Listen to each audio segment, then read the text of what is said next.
Welcome to Craft, Design, Edit, Sleep, Repeat. I'm your host, Lisa Conway. Welcome to my world where we try to understand the business of knit and crochet design.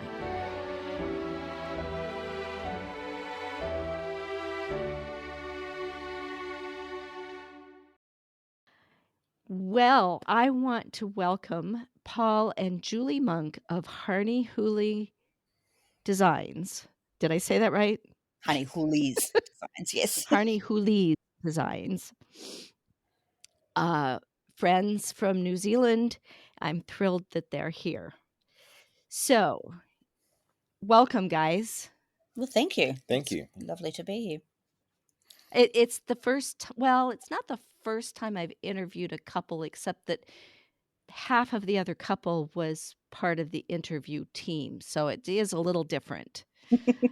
This is a unique situation to get a husband and wife team here. This is great.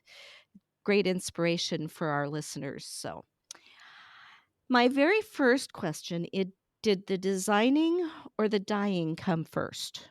Because you are both a dyer and a designer. Yeah, it was definitely designing. Yeah. I'd been knitting for just over a year and wanted an additional challenge to knitting. I started knitting lace. That was the first thing I ever did, was a lace shawl, and I just fell in love with the technique and everything about it. But after a year of knitting voraciously, I wanted an additional challenge. So I bought a stitch dictionary and watched a quick class on Craftsy at the time, and just got to it. Just started designing for myself initially. It took me another year before I started releasing anything, but yeah, definitely designing. Wow. And so, how did that progress into the dyeing? um, so there's not a lot of lace yarn available in New Zealand, or at least there wasn't at the time. And so what I had access to was very restricted if I wanted to buy locally. So I was buying a lot of yarn internationally, especially from Europe, because they had beautiful silks and cashmeres and all of the things I decided I really liked. So I was buying a lot of that and paying a lot of import duties and a lot of shipping and all of that sort of stuff. And I'm like, I can't be the only New Zealander that wants to use beautiful quality lace yarns in fantastic hand-dyed colours and stuff.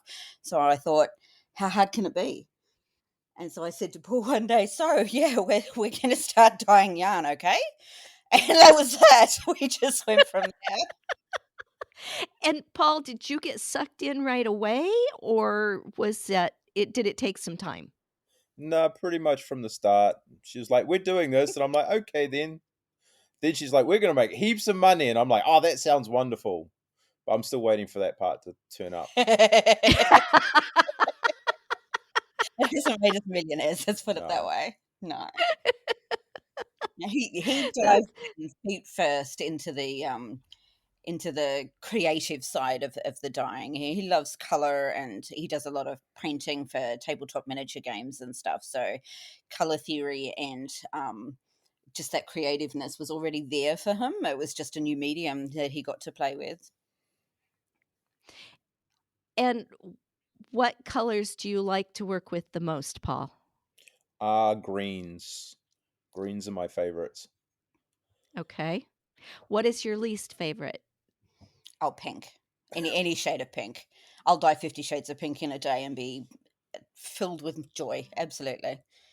Least favorite. Least favorite? That's black. Least favorite, it has to Don't be do black. black. Yeah.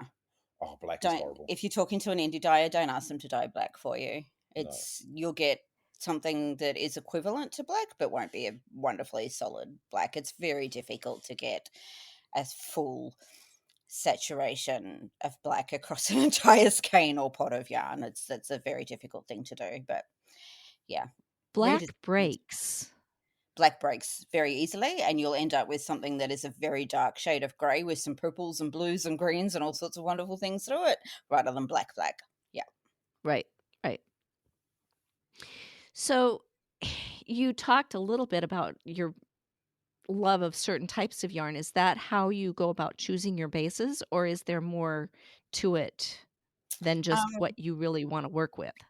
so once I decided that this was the thing we were going to do, I did do some research around what other indie dyers were already working with and what was available commercially in New Zealand, and realized that there was quite a gap when it came to the higher end luxury type yarns. Lots of beautiful New Zealand merinos, which are fantastic, and all of the Romney and BFL and all of that very woolly type fiber in New Zealand, obviously, but not a lot of silk, not a lot of the cashmeres and the yaks and things like that. So we very purposefully set out to go high end and introduce New Zealand knitters to a new type of yarn, a new type of fiber that they might not have heard of before, or definitely hadn't worked with before.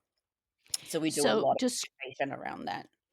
for those who aren't familiar with your yarn line, talk more about the different bases you do use. Okay. Um, what's your You favorite? said silk. Yeah, we do a single spun silk, and that's amazing.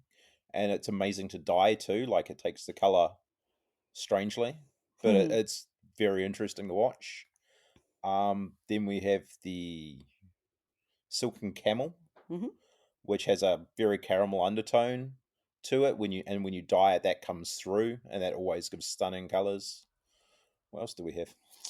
We have an alpaca cashmere silk base, which uses a grey alpaca, so that always has a lovely grey undertone through all of the colours. So they always come out cool, while the camel always comes out warm. So it's a lot of fun to watch those. Um, Lace wise, we have the camel and the alpaca silk cashmere. We have um, a silk merino, and we're going to introduce a pure silk. We did have a pure silk two ply, but the supplier for that no longer makes it. So we've been hunting for a new one, and I'm pretty settled on who will go there. But they're probably our three biggest sellers, aren't they? The Silky Humps, Silky Mix Silk Face, and our Silka. So you can see we're really we like to have a lot of fun with our yarn names and our color names. So yeah, Silky Mix Silk That Face. was gonna be a question that I was gonna throw in here that I didn't warn you about. Who comes up with your yarn names? You've got Silky McSilkface, you've got Silk Humps or Silky Humps? Silky Humps. Yep. Silky Humps. I mean, all of these cute names, who comes up with that? Is that Paul's side of the business, or It's a little bit because of it's some for some reason, I just kinda see Paul being the one that would throw those things out. I definitely did Silky McSilk face. yeah. That was me. So that one was a friend and I were throwing names around, and we just couldn't, nothing felt quite right. So I sent a couple of things to Paul and I said, "What do you think?" And he came back with Silky McSilkface, and I just said, "Done." And that was it. He's like, "No, I was joking." I'm like, "No, you can't joke like that with me. I'll just do it." Okay. So it was done. Yeah. Yep. Do you have fun with your color names as well? Yes, very No, much they so. are 100% serious every time. That is a big lie. That is terrible. No. One of Oh, dear. favorite names and his least favorite for writing out is "Ouch, that hurt." Because he said, "What shall we name this one?" Just as I kicked my toe on the leg of the table and said, "Ouch, that hurt." And he goes, "Okay," and wrote it down. And so now that particular shade of pinky red is "Ouch, that hurt." Well, at least it's a pinky red that might be associated with something Right, that, it kind you of know fit. Mhm. yeah. Yeah, Mhm. it does kind of fit. Or there's the blue that's just simply called Bruce. I don't even know why that one got called Bruce. It just did. Did look like a Bruce. It looked like a Bruce, okay. Yep. So, alright. I'm just sitting here laughing. Funny. Um, do you do design collaborations with other people, or do you design all of your samples yourself? I design all of my samples myself. Okay. And is that because you love the designing part of it as well, or just because it works easier for you? Um, I just really love it. I'll bounce ideas off Paul periodically and say, "I could do this or I could do that. What do you think?" And he'll usually steer me down a completely different direction that I hadn't really considered, because our brains work very differently. But when it comes to the actual design elements, they're all my own work. I do collaborate with a grader for my garments. Thank you very much, Lisa. Um, Yeah, we've gotta get back to work on that. we really do, yeah, but the designs themselves are all my work. Okay. Um, when you design, who do you have it in your head? And what's your market? Who are you designing for? Oh, that's a really good but tough question. Um, Honestly, I think I design for me, first and foremost. These are things that I want to wear, um, but I also try to envision, you know, what kind of what kind of situation you might wear it to, or what outfit might go with it, and then I build a picture of other women or other men, indeed, around some of my designs or other people. And by the end, I have a picture of, usually a middle-aged, reasonably casual person who likes to go to fancy events sometimes, so will dress something up, but also wants to wear them with just jeans and a t-shirt sometimes, so just something they can throw on, throw around their neck or their shoulders, or on with a pair of jeans and just walk out the door and they're done. But can also equally throw it on with a beautiful pair of silk slacks, or a lovely evening dress to go to a wedding or something like that. So they're very versatile patterns that will fit into most people's lives easily, one way or another. Let's focus on a specific pattern for just a moment because you and I Mhm. have a really good history with the ladies' lunch date tee. Mhm. I loved the way you presented that because you deliberately took a very simple, basic design and did it in multiple yarns so people could see the difference in how those yarns functioned. Yep. Yep. Talk about the thought process behind that. So, as a yarnie and a designer, one of the questions we get asked the most when we're at in-person events is, "Can I make this in this yarn?" And my answer is, you can make it in anything you want. You really can. You are the boss of your own knitting, but you are going to get a different result depending on the kind of fiber, the thickness of the yarn, all of these things. It's going to make a difference. And less experienced knitters have trouble envisioning what that's going to look like as a finished item. So when I did the ladies' lunch dates tea, that was a collaboration with two other indie dyers in New Zealand, and I had both of their styles in mind as well as my own when I made it, and I wanted to really capture what their yarns would make it look like, what their styles would make it look like, as well as a higher end luxury yarn from our own range. And so I knit four samples in four completely different yarns. So there's one in a straight merino, one that's in a yak silk merino, one that's in a pure silk, and one that is in a 50-50 silk camel. And they're all completely different. They sit differently on the body, they take dye differently, so they look different in when it comes to vibrancy and saturation of color, and they feel different in the hand. Some are softer and drapier, some sit more like a classic t-shirt, some sit more like a high-end silk top that you bought from the store, that kind of thing. And I really wanted to be able to show people that changing the fiber you use has this effect. You can take this one pattern, this one t-shirt, and make it look completely differently. And I've had people argue with me on the spot that it's not the same pattern when they're looking at the four different samples. And I'm like, well, I knit them all. I can assure you they are.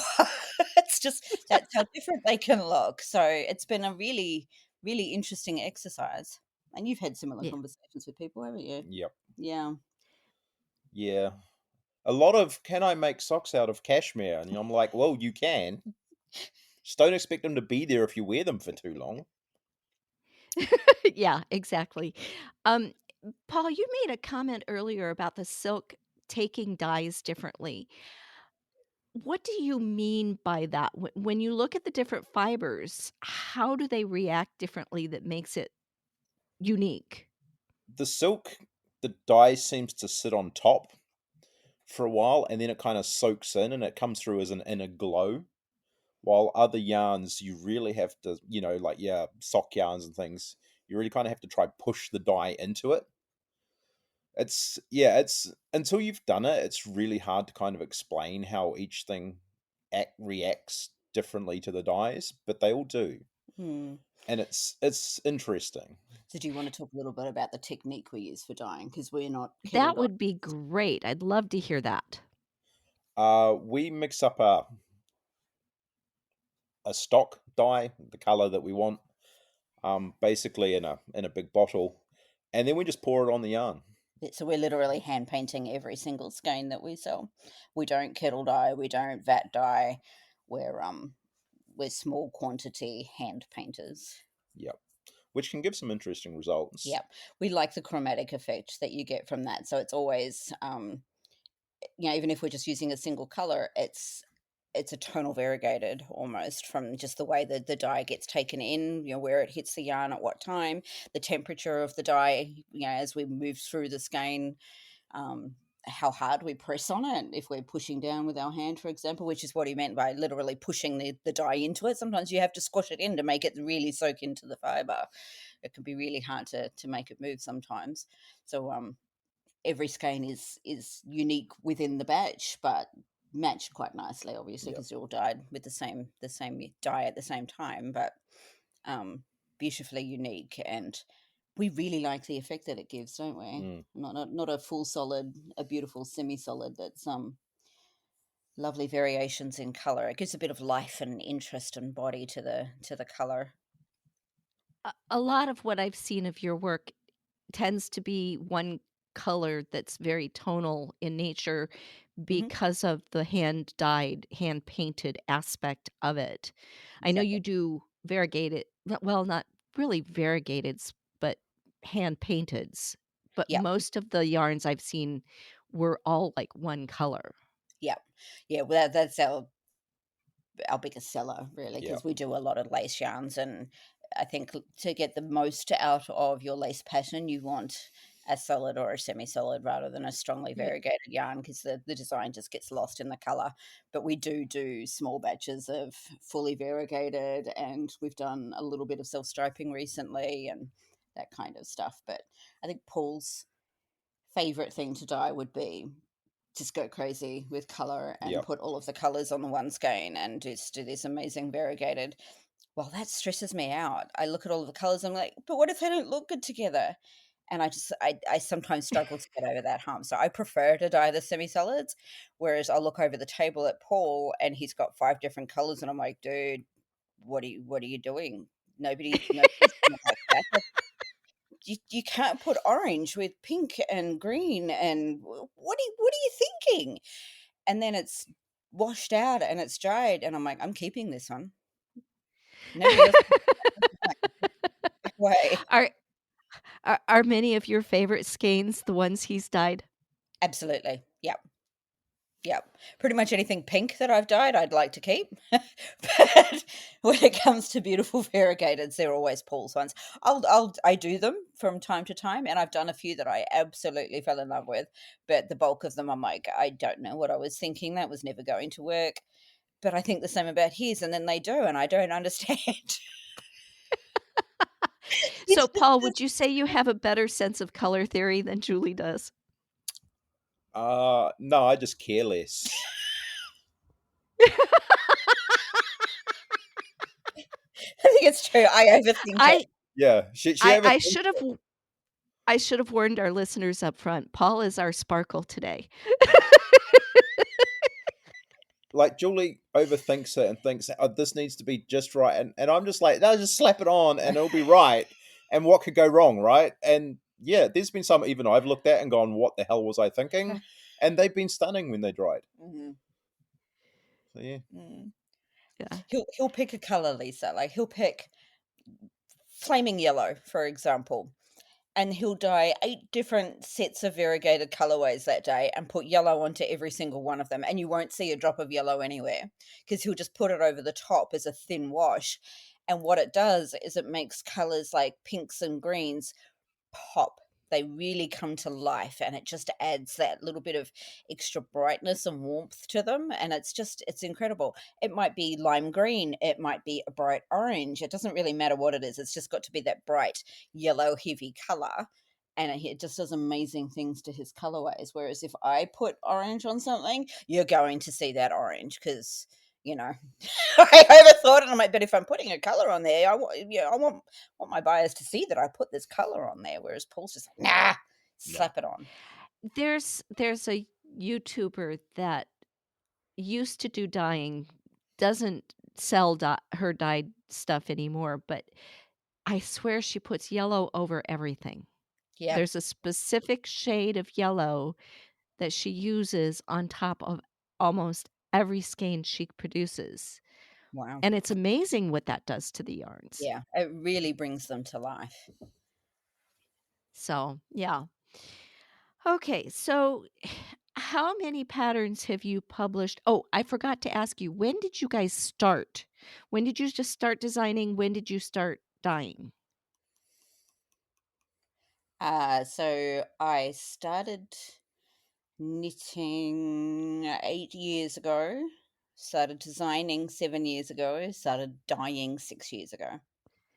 It was Okay. almost an anniversary thing. It is sort of how it ended up.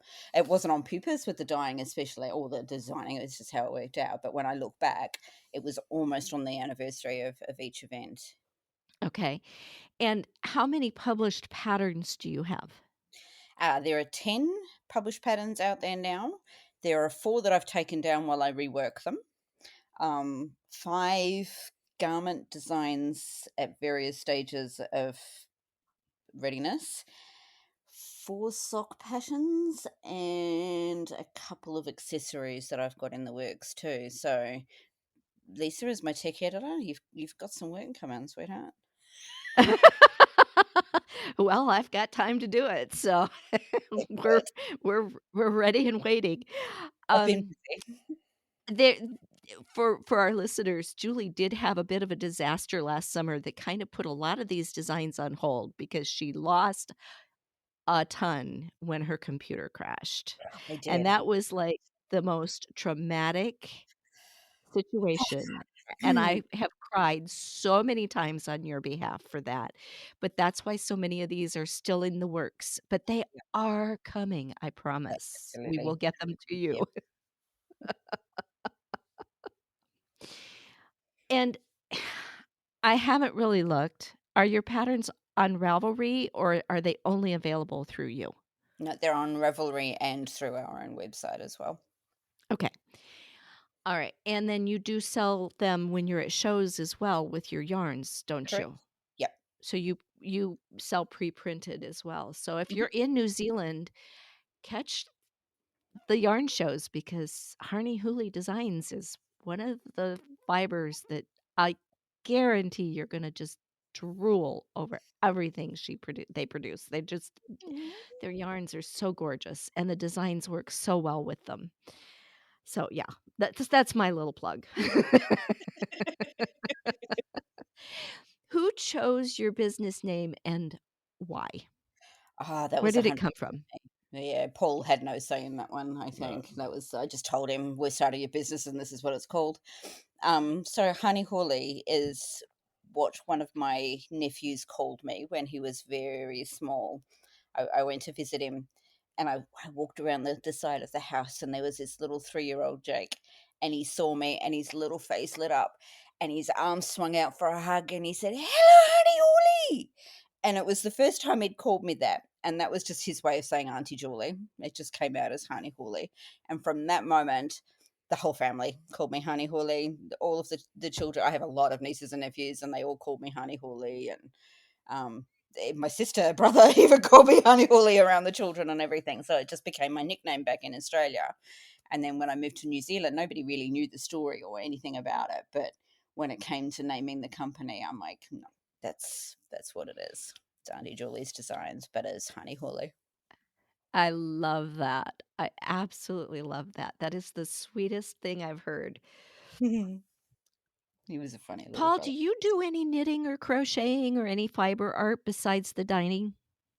I have the needles, I have the book, and I have the yarn. I just need the time. The time is And for working 2 jobs, it makes it kinda tough, doesn't it? yeah, with other hobbies as well, it yeah, quickly run out of time. Hmm. Yeah. He did learn knit stitches, and you Yep. did some garter stitch a I while back. don't know if I remember it anymore, but No.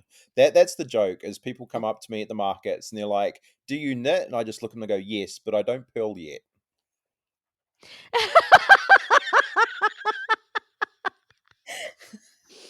Which is Okay. true. He That learned to knit, he that's just never learned perfectly to perfect. Hey, I could teach you a nice easy way to purl. purl.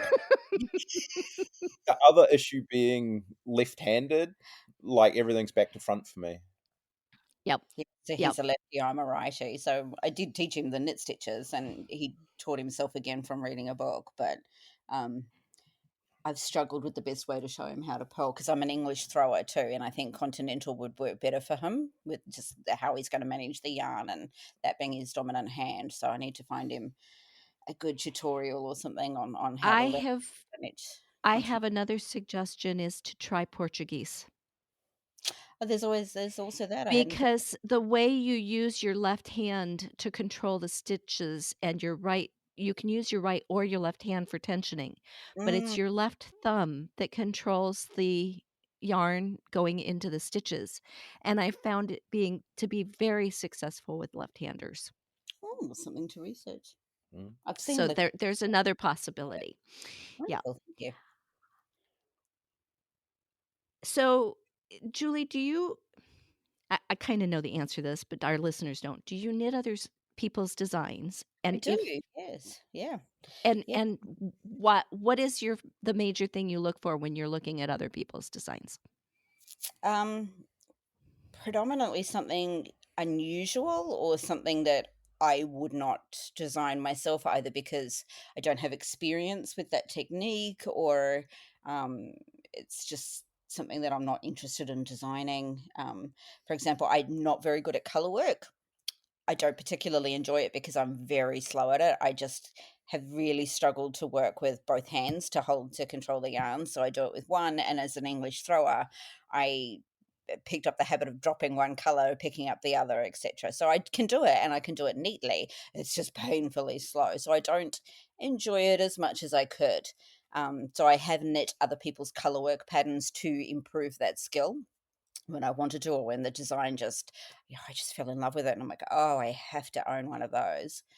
Or a round neck, a round yoke sweater, for example. I've never designed in that technique, and I don't know that I would because I don't think it really suits me. So that would be something that I would find difficult to market. So it's probably not a design feature I would do.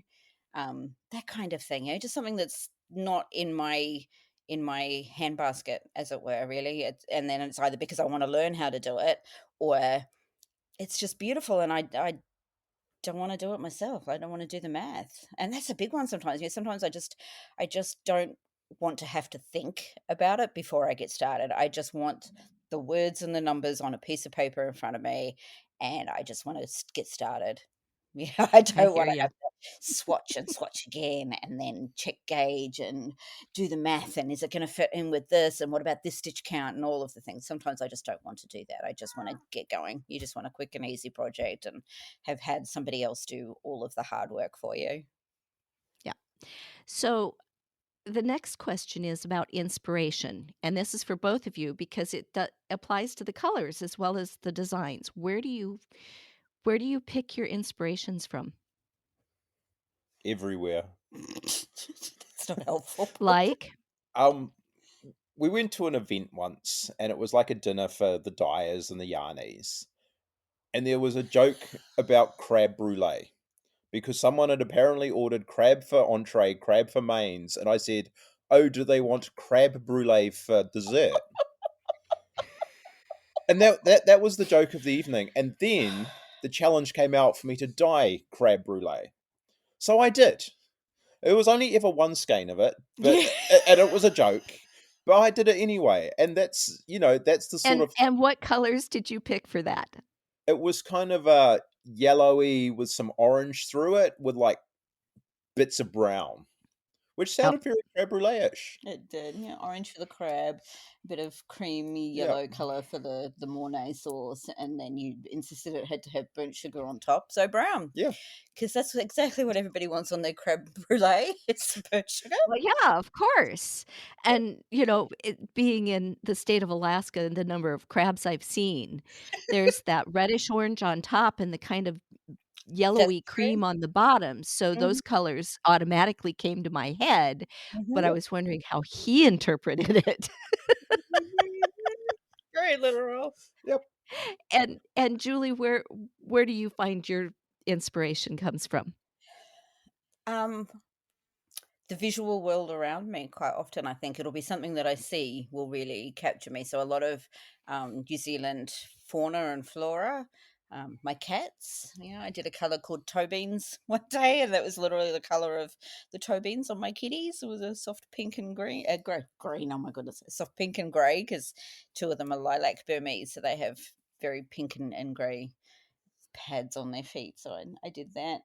One of my absolute favourites is called Pahudakawa, which is a New Zealand tree that only flowers at Christmas time, and it flowers with a beautiful, deep, vibrant red. And so we do a vibrant red that I've named after that. We've got some colours after birds because they're just beautiful, gorgeous greens with pops of purple and things that I really like. So we've got some of those. So usually it's just something that I've seen that really stuck in my head. Do you keep notes? Yes and Do no. Definitely for the color names, and then Yeah, if it's a particularly complicated mix of colors to make that particular blend, or it takes very specific amounts of each color, then I will write them down so that I remember, because I have misremembered at times and created a whole new color on accident. Um, but very loosely, we're not big yeah. formula people. It's more in our head, We isn't it? do Well, for but what I was thinking of is if you're out and about and you see something, do you ever write it down so you don't forget to try that color? No, it's all once it's in my head, it's in my head, and Okay. it's like an earworm, it stays there until I dye it, and then it's like, "Oh, I've done that now. Now I can actually move on with life." But until then, it's an obsession. Yeah, absolutely. I'll What wake up about you, in the middle Paul? of Do the you does it work for you as well? Do you see something and just kind of it sticks there until you get the chance to use it? Yeah, pretty much. Like, I don't really write much. Like, I don't carry a pen and paper with me night. to write things down. It just stays there, and if I remember it later, then it was meant to be. Yeah. Yeah, that's true for colors. For me, with designs, I'll wake up in the middle of the night and I'll have this perfectly clear vision of something in my head. And if I don't write it down, I won't get back to sleep because I'll be like, I'm going to forget, I'm going to forget, I'm going to forget. I have to get it on, I have to write it down somewhere. So I'll make a note on my phone, and then often it doesn't turn into anything because I wake up the next day and I look at it and I go, "What was I thinking? Like, that's a dream design. That wouldn't work, or it's hideous, or just nobody would want that. What do you No." And other times I'm like, "Oh, hello. Yes, Dream Julie, you got that one on the spot. Yeah, yeah, yeah." And it becomes a thing. And again, it's an earworm. I become obsessed with the idea, and I was gonna say function as a human. I can't move forward in life fully until I've done it, and I will often drop everything else I'm working on at the time, cast on immediately, and just knock it out, and it's done. And then I'm happy, and it feels good. It brings I joy. wish things came that easily for me when I'm designing. I Yeah, yeah. They don't all. Um, have you ever felt like any of this was too much? Like it was just it should be put in the past, that you should stop doing it, but for some reason you kept going? Yes. Yes. Mhm. COVID and lockdown, I don't know about you, but it totally did me in creatively, um, to the point where I just didn't want to do it. Mm. Like, going down and dying was hard work. Yeah, we had a lot of lockdowns in New Zealand, and sort of week after week after week of, only being able to leave the house for food or medical or exercise in your own bubble was creative. It was a creative killer. for both of us, I think. Especially for me, when it comes to my color inspiration comes from the world around me. And so if I don't see a lot of that, then it slowly starts to drain and it feels more difficult. And it's just, maybe this is just not for us anymore. It felt like an easy way to just bow out, especially during, so we had multiple levels of lockdown, and under a level 4 lockdown, couriers weren't even allowed to ship anything that was non-emergency. So anything that wasn't food or medical, or like a life-saving appliance, or necessary to life, so refrigerators, blankets, heaters, fans, that kind of thing, they were allowed to send Right. those, but we weren't allowed to send yarn. So we could take orders, but we couldn't send them. um, and so, when you've either got them piling up or not coming in at all, because everybody's, what's the point when I can't have it for weeks or months, and you don't even know what that date is because the government hasn't put an end date on that, because how can you? You don't know how long this thing is going to last. So it was just difficult to want to do it. Um, so I know that definitely killed Paul. I saw that anytime that in the early days when I mentioned, how about we just go and get some dyeing done since we can't really do much else. He just didn't want to. You could just see it was just a horrific thing for him. Hmm. I think the only other time I felt it was all too hard was not too long after my fibromyalgia diagnosis. I was really struggling to manage that and to get used to my medication, which was making me feel worse than the illness for a while there. And I didn't want to do markets because they were very difficult to get through. I was always tired and I was always in pain, and it felt very, very difficult. And I'm like, maybe, maybe this is one of the things that I have to let go, just to make life a little easier to get through. And I didn't want to, but I did want to, if that makes any sense at all. Yeah.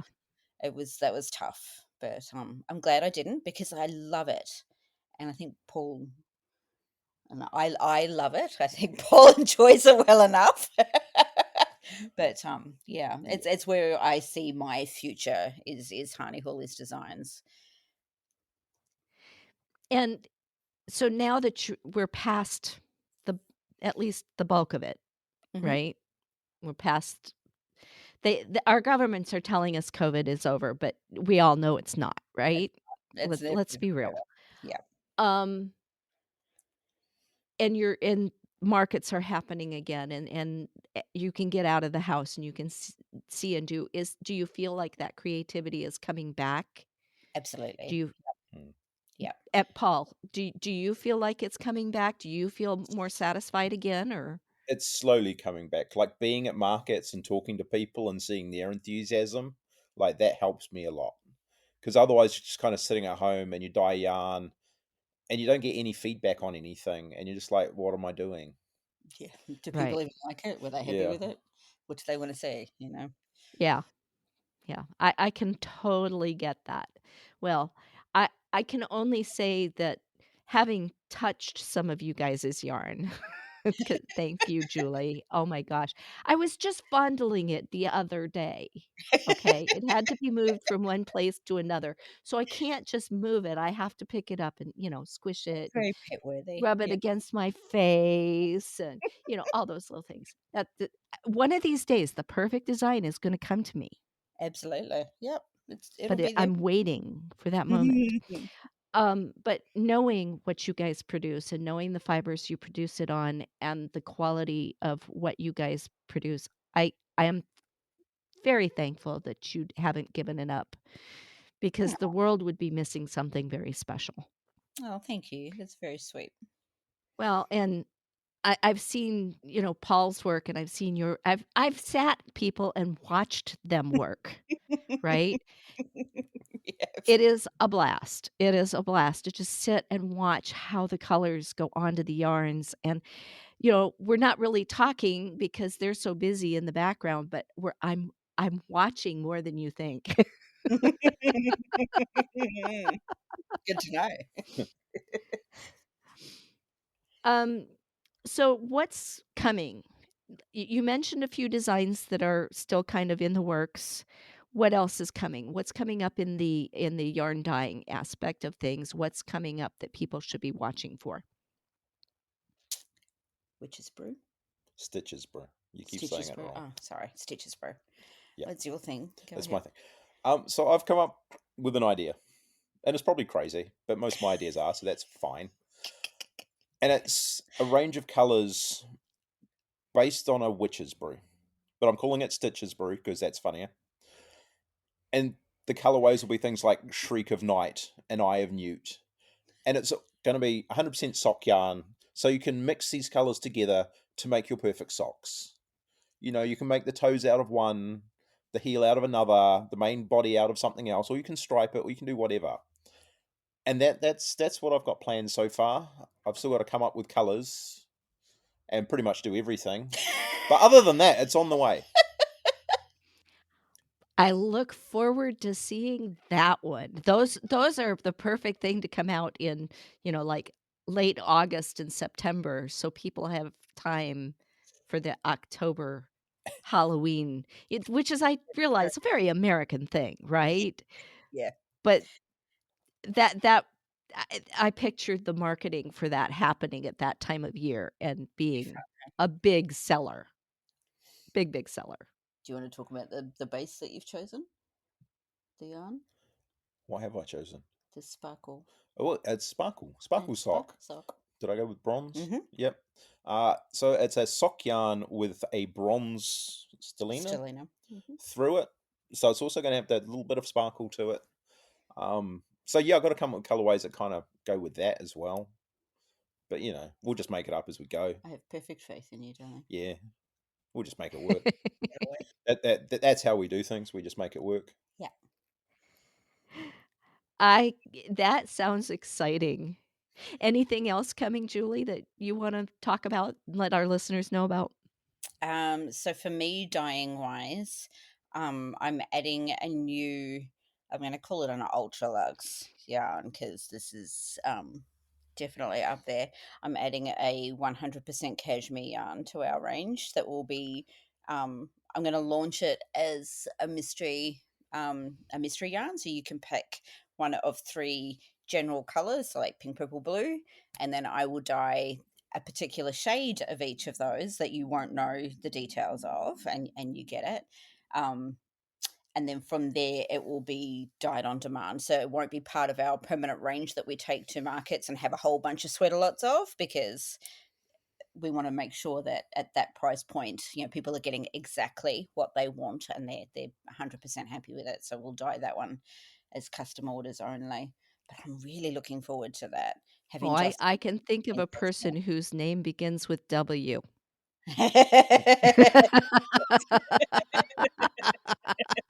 Uh-huh.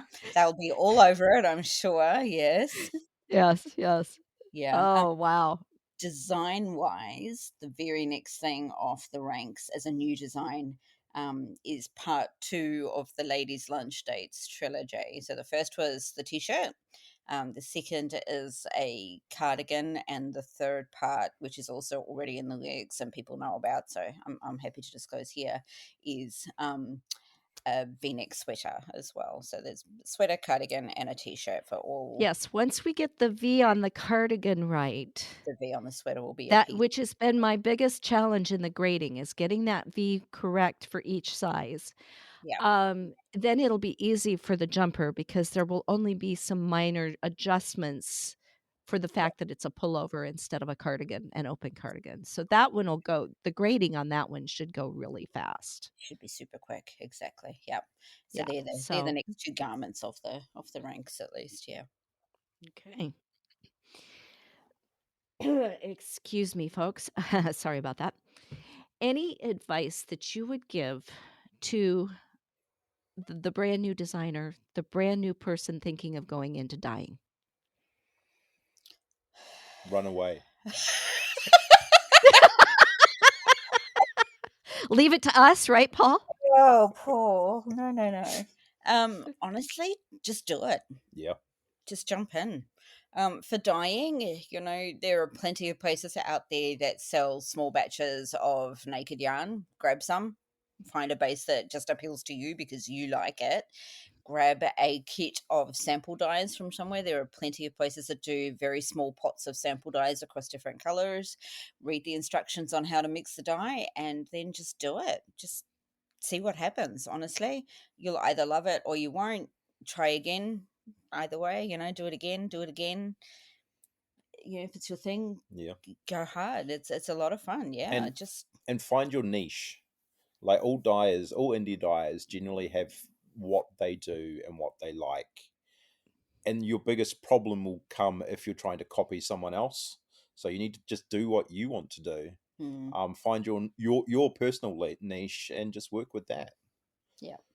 And I think just one extra thing I would add too is that regardless of what it is that you are about to embark on, it doesn't have to be a business. You can do it just for the pure joy of it. If you just want to dye for yourself, if you just want to design for yourself, if you just want to learn how to paint watercolors for yourself, or refurbish furniture for yourself, it doesn't have to be a business. Society these days has this imperative need to make everybody monetize whatever they become good at. And for a lot of folk, that sucks the joy out of it when you turn it into a business and you're relying on it for an income, or you're trying to grow it or keep up with customers' expectations. That can actually be an absolute joy killer for some people. For others, it's what they thrive on. They want that customer satisfaction, and they want to build a thing, but that's not how it is for the majority of people, I would say, honestly, who are embarking on a new creative field. They just want to do it because it's fun, and that is a perfectly valid reason to start something new, is just for the absolute pure unadulterated joy of doing it, the thing. I love that. I absolutely love that. Last question, and we have to ask this of everybody, is where can our listeners find you? And um note, all of this will go in, all of that will go in the show notes, people. So yeah. you can find those at arcticedits.com. Yeah. So social media, we are on Instagram and Facebook as Hoolie's Designs on both. We also have a Facebook group, which is the Hooligan Hangout. I can't remember now. I can't I remember will what I will send links, obviously. And then for Passions Ravelry is Hoolie's Designs or Julie Monk. And on our own website, honeyhooliesdesigns.com. And our yarn is on there as well. And then at markets in New Zealand too. We're at all of the big ones usually, and a whole bunch of little Mhm. ones from time to time, Well, just I am. to get out there. You might be missing Oh one. my goodness, I double booked us. They double booked us. We both have day jobs, and I have a work trip on the same day as a market. So Paul's going to the market all by his little self, and I'm off I'm to sure get he's a day fully job. capable. Absolutely, he is absolutely fully capable. I just find it completely amusing that he'll be there all by himself. I think it's wonderful. When is the next market coming, and where will it be? Oh, it's April at a small Northland town called Kaipara. I don't have the exact date to mind, but I'll send it to you, and April then the you can. Oh, April 16th. 16th. Yes, because that's the date I'm flying. Yeah. Mhm. Yeah, and that's where Paul will be all by himself. So if you happen to be in or around Kaipara, do head in and say kia ora to Paul. He'll be there. Lovely. All right. Well, it's been an absolute joy. I Oh, I love laughing this much. You we thrive on it, don't we? And we absolutely do. if you haven't noticed, Julie's laugh is so contagious, it's not funny. All right, folks, you have a great day, and we'll talk to you again soon. Coming up in episode 27, I'll be sharing a big announcement with you all. And then I'll be talking with Nikki Jensen about accessibility. Don't forget to like and subscribe wherever you listen, and join the conversation in our Ravelry or Facebook groups. For show notes or knit tech editing and related services, please visit my website at arcticedits.com.